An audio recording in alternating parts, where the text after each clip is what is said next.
तो भाई आपका फॉर्म रिजेक्ट है, 100% कोई रोक नहीं सकता। आपको तुरंत डिस्क्वालीफाई किया जाएगा, वहीं के वहीं आपको निकाल दिया जाएगा पूरे सिलेक्शन प्रोसीजर में से, और फिर आप बैठ के पछताओगे। अब काफी सारे लोग इसी पॉइंट में कंफ्यूज्ड हैं, और जिसकी वजह से फॉर्म अप्लाई करते टाइम बड़ी गलती कर चुके हैं या फिर करने वाले होंगे। Hey guys, this is Sonu Ahlawat, और आज का ये वीडियो सभी रेलवे एनटीपीसी वालों के लिए बहुत ज्यादा महत्वपूर्ण है। एक भी सेकंड मिस मत कर दीजिएगा, वरना आपको रिग्रेट फील करना पड़ सकता है।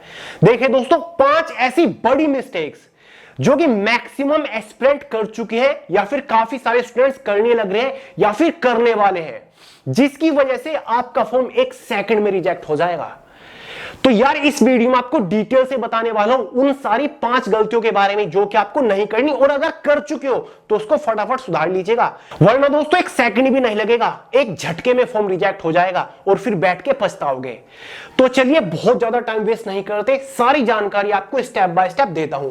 बट उससे पहले आपको एक और मोस्ट इंपोर्टेंट अपडेट दे दूं, जितने भी यहां पर रेलवे एनटीपीसी एस्पिरेंट है, सभी को ये वाला फॉर्म जरूर भरना है। जिन लोगों ने एनटीपीसी 12th लेवल मतलब अंडर ग्रेजुएट या फिर ग्रेजुएट लेवल के लिए फॉर्म अप्लाई किया है, या फिर करने वाले हो, तो वही इस गूगल फॉर्म को जरूर भरिएगा। इसका लिंक आपको इसी वीडियो के नीचे डिस्क्रिप्शन बॉक्स में मिल जाएगा। इस फॉर्म को भरना बेहद आसान है।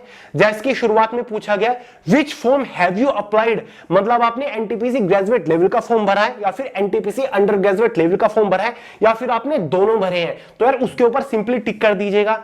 उसके बाद पूछा है, विच स्टेट या फिर union territory do you belong to, तो भाई जिस स्टेट या फिर यूनियन टेरिटरी से आते हैं तो उसको यहां पर चूज कर दीजिएगा। जैसे कि कुछ लोग यहां पर बिहार से बिलोंग करते हो, आपने स्टेट चूज कर दिया। नेक्स्ट है, which district do you belong to, यानी कि किस जिले से आप बिलोंग करते हो, अपने जिले का नाम यहां पर लिख देना है। साथ ही which railway zone have you chosen for graduate level, अगर आपने ग्रेजुएट लेवल के लिए फॉर्म डाला है तो भाई किस रेलवे जोन से फॉर्म डाला है, तो भाई जिस भी रेलवे जोन से फॉर्म भरा होगा उसको यहां पर सिलेक्ट कर दीजिएगा। नेक्स्ट पूछा है, विच railway zone have you chosen for under graduate level, अगर आपने 12th लेवल का फॉर्म डाला है तो भाई कौन से रेलवे जोन से फॉर्म भरा है उस रेलवे जोन को सिलेक्ट कर दीजिएगा, और फाइनली इस सबमिट बटन के ऊपर क्लिक कर देना है।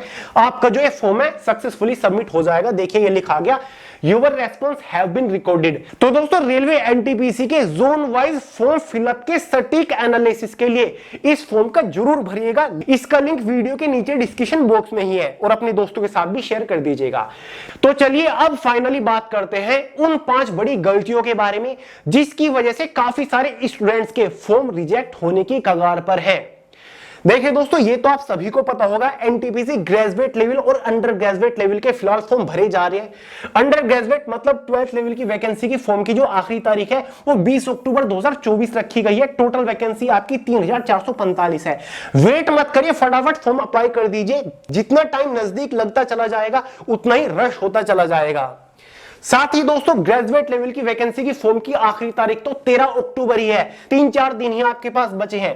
टोटल वैकेंसीज ग्रेजुएट लेवल की 8113 यहां पर निकली हुई है। तो भाई बिल्कुल भी वेट मत करिए, फटाफट फॉर्म अप्लाई कर दीजिए, पहला काम आपका यह है। तो चलिए दोस्तों बात करते हैं पहली सबसे बड़ी गलती के बारे में, जो कि है मल्टीपल रजिस्ट्रेशन। देखिए दोस्तों, मैक्सिमम नंबर ऑफ एस्पिरेंट यहां पर ऐसे हैं जो कि एनटीपीसी ग्रेजुएट लेवल वाली वैकेंसी के लिए भी एलिजिबल है और 12th पास लेवल वाली वैकेंसी के लिए भी एलिजिबल है। तो यार मैक्सिमम स्टूडेंट दोनों ही वैकेंसीज के लिए फॉर्म अप्लाई कर रहे हैं। तो यार बहुत सारे लोग जब फॉर्म अप्लाई करने जाते हैं ना और वेबसाइट पे जाते हैं, अप्लाई के ऊपर जब वो क्लिक करते हैं ना तो उनको यहां पर एक ऑप्शन देखने को मिलता है जहां पर क्रिएट एन अकाउंट लिखा होता है, ऑलरेडी हैव एन अकाउंट। तो मैक्सिमम स्टूडेंट ये बड़ी गलती कर रहे हैं, वो बिना सोचे समझे क्रिएट एन अकाउंट के ऊपर क्लिक कर देते हैं। मतलब ऑलरेडी वे एनटीपीसी ग्रेजुएट लेवल वाली वैकेंसी के लिए फॉर्म अप्लाई कर चुके हैं, या फिर एएलपी के लिए फॉर्म अप्लाई कर चुके हैं, या फिर टेक्नीशियन या फिर जूनियर इंजीनियर के लिए फॉर्म अप्लाई कर चुके हैं, लेकिन फिर भी वो क्रिएट एन अकाउंट कर रहे हैं, मतलब दोबारा से रजिस्ट्रेशन कर रहे हैं, जो कि सबसे बड़ी गलती है। अगर किसी भी स्टूडेंट ने दोबारा से रजिस्ट्रेशन कर दिया है ना गलती से भी, तो भाई आपका फॉर्म रिजेक्ट है, 100% कोई रोक नहीं सकता। देखिए दोस्तों, यहां पर आपको बार बार अकाउंट बनाने की जरूरत नहीं है। अगर एक बार आपने रेलवे का कोई भी फॉर्म भर दिया है 2024 में, तो सिंपली आपको ऑलरेडी हैव एन अकाउंट के ऊपर क्लिक करना है और सीधा आपको अपनी लॉगिन आईडी मतलब मोबाइल नंबर या फिर ईमेल एड्रेस और पासवर्ड भर के लॉगिन कर देना है। आपका अकाउंट खुल जाएगा क्योंकि ऑलरेडी आपका अकाउंट क्रिएटेड है। आपको आगे का प्रोसीजर करना है, फॉर्म अप्लाई करना है उस पर्टिकुलर वैकेंसी के लिए। आपको रजिस्ट्रेशन बार बार नहीं करना है। ये देखिए सिंपली आपके सामने खुल जाएगा, मतलब कौन कौन सी फिलहाल वैकेंसीज चल रही है रेलवे की वो आपके सामने खुल जाएगी। कौन सी आपने ऑलरेडी अप्लाई कर रखे हैं वो आपको दिख जाएंगे। अगर आपको 12th लेवल का फॉर्म भरना है तो सिंपली यहां पर आपको अपना जोन सेलेक्ट कर दें करके नेक्स्ट कर देना है, ठीक है। तो इस फॉर्म का प्रोसेस आपका चल जाएगा।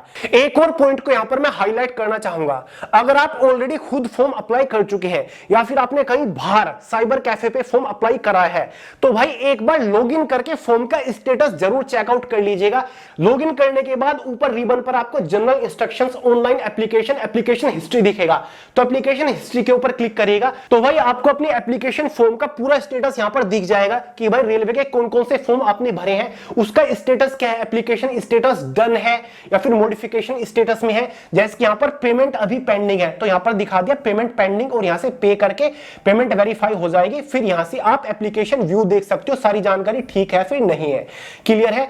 तो भाई इस चीज को जरूर देख लीजिएगा। कुछ लोग साइबर कैफे पे फॉर्म अप्लाई करा के आ जाते हैं और उनका फॉर्म प्रॉपर अप्लाई नहीं होता, कहीं पर पेमेंट वो नहीं भरते या फिर कुछ गलती रह जाती है। तो खुद यहां पर स्टेटस को चेक कर लीजिएगा लॉगिन करके मोबाइल के अंदर, ठीक है। तो भाई ये तो हो गई पहली बड़ी मिस्टेक जो कि काफी सारे स्टूडेंट्स कर चुके हैं। और केवल ये एनटीपीसी के साथ ही नहीं, आने वाले टाइम में आप स्टेनोग्राफर का फॉर्म भरोगे या फिर ग्रुप डी का फॉर्म भरोगे तब भी आपको क्रिएट न्यू अकाउंट नहीं करना है। रेलवे की वेबसाइट के ऊपर अकाउंट आपका ऑलरेडी क्रिएट है, जस्ट आपको फॉर्म अप्लाई करना है लॉगिन करके। इस चीज का ध्यान रखिएगा, आगे भी आपको ये गलती नहीं करनी। दूसरी बड़ी मिस्टेक है मोबाइल नंबर और ईमेल आईडी से रिलेटेड।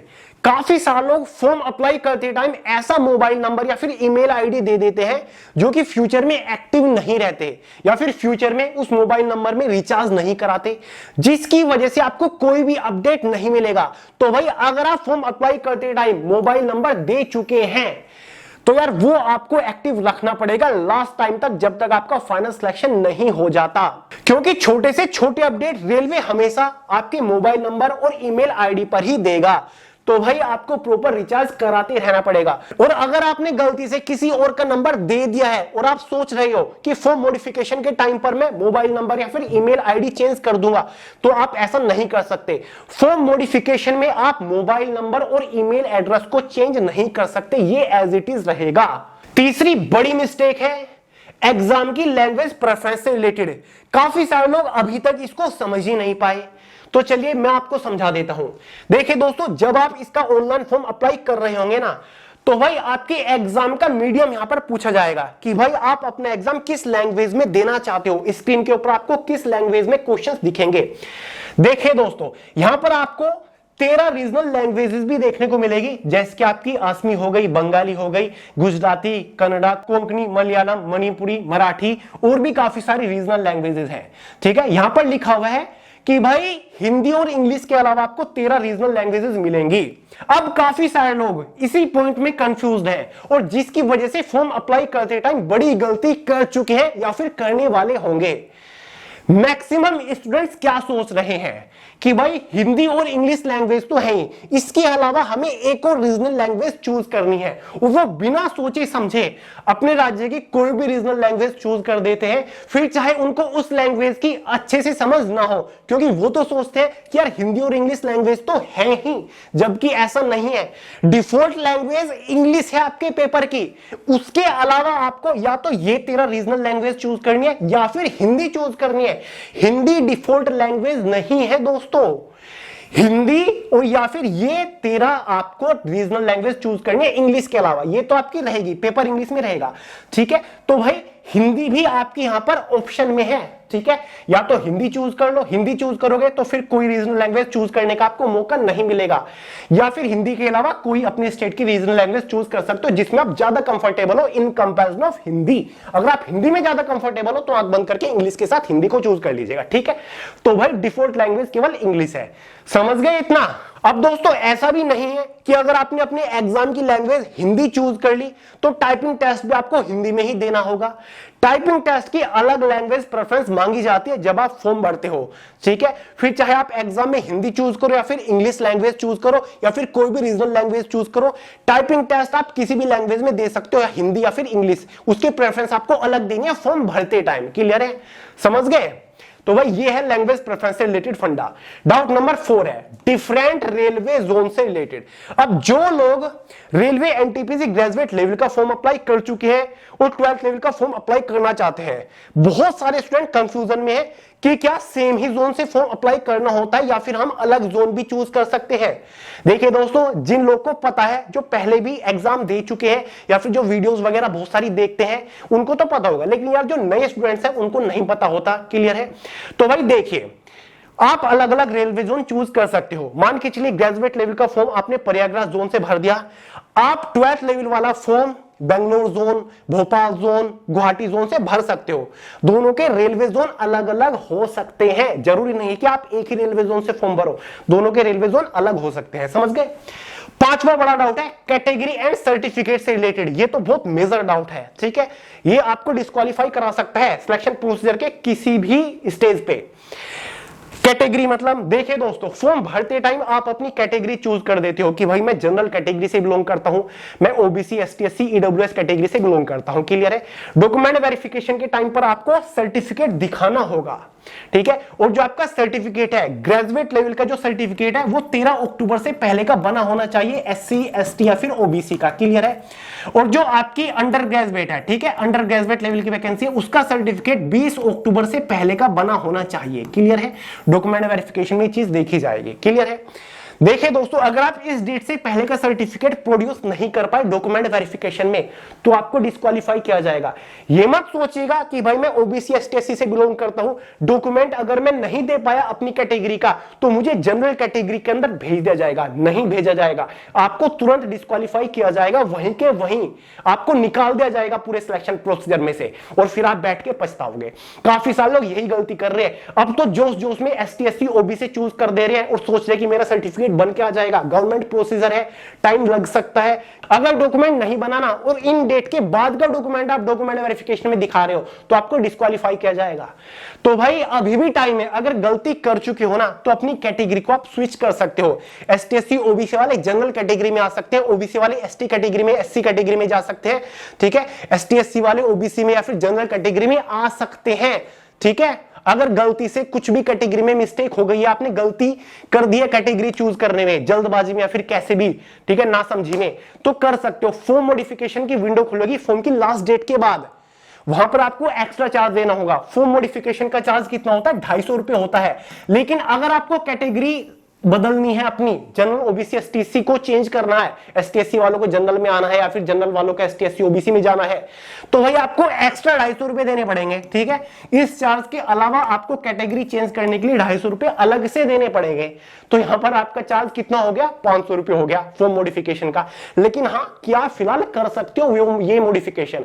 अभी गलती मत कर दीजिएगा, जल्दबाजी में मॉडिफिकेशन की विंडो खुलने दीजिए, मैं आपको अपडेट कर दूंगा। तो भाई ये 5 बड़ी मिस्टेक्स बहुत सारे लोग लगातार कर रहे हैं। मैंने सोचा अभी टाइम है, फॉर्म फिलहाल भरे जा रही है, बहुत सारे लोग लास्ट डेट का वेट कर रहे हैं, लाखों की संख्या में लोग एनालिसिस देख रहे हैं, सेफ जोन कौन सा है, डेंजर जोन कौन सा है, वो सोच रहे हैं कि आखिरी के 2-3 दिन में फॉर्म अप्लाई करेंगे। जितने फॉर्म 10, 15, 20 दिन में फॉर्म अप्लाई हुए ना, उतने तो लास्ट के 5-6 दिन में अप्लाई हो जाते हैं। तो भाई गलती मत करिएगा, फॉर्म भले ही आप थोड़ा बहुत डिले कर दो, ठीक है, तो क्योंकि फिर पछताना पड़ जाएगा। तो ये 5 मेजर मिस्टेक अपने दोस्तों के साथ जरूर शेयर कर दीजिएगा। क्लियर है? बाकी एग्जाम शेड्यूल आ चुके हैं, अदर कॉम्पिटिटिव एग्जाम्स का, रेलवे का, एनटीपीसी का आना बाकी है और आरपीएफ कांस्टेबल का आना बाकी है, ठीक है। बाकी दोस्तों, हमारी खुद की रेलवे सामान्य अध्ययन की ये वाली बुक लॉन्च हो चुकी है, हैवी स्टॉक में 2 बार से हमने अवेलेबल करा दिया। आउट ऑफ स्टॉक हो गई थी क्योंकि काफी डिमांड अचानक से इसकी बढ़ गई थी। फ्लिपकार्ट, अमेजोन के ऊपर अवेलेबल है, लिंक डिस्क्रिप्शन बॉक्स में, खरीद के फटाफट घर पर अवेलेबल करा के धुआंधार तैयारी शुरू कर दीजिए। जीएस के अंदर हाईएस्ट स्कोर करना है, फिर चाहे कुछ भी हो जाए। तो चलिए दोस्तों, इस वीडियो में इतना ही था। मिलते हैं यार, वीडियो पसंद आई हो लाइक करिएगा पहले, ठीक है, और वो फॉर्म भर दीजिएगा जो मैंने आपको शुरुआत में बताया था, ये वाला। क्लियर है? लिंक इसका डिस्क्रिप्शन बॉक्स में, दोस्तों के साथ भी लिंक शेयर कर दीजिएगा, क्योंकि जितने ज्यादा कैंडिडेट्स का डेटा हमारे पास होगा उतना सटीक एनालिसिस, इतना सटीक डेटा मैं आपके सामने रख पाऊंगा। क्लियर है? तो चलिए दोस्तों, इस वीडियो में इतना ही था। पसंद आई हो लाइक करिएगा, दोस्तों के साथ शेयर करिएगा, चैनल को सब्सक्राइब करना बिल्कुल भी मत भूलिएगा। मिलते हैं अगली वीडियो में बहुत ही जल्द, तब तक के लिए जय हिंद।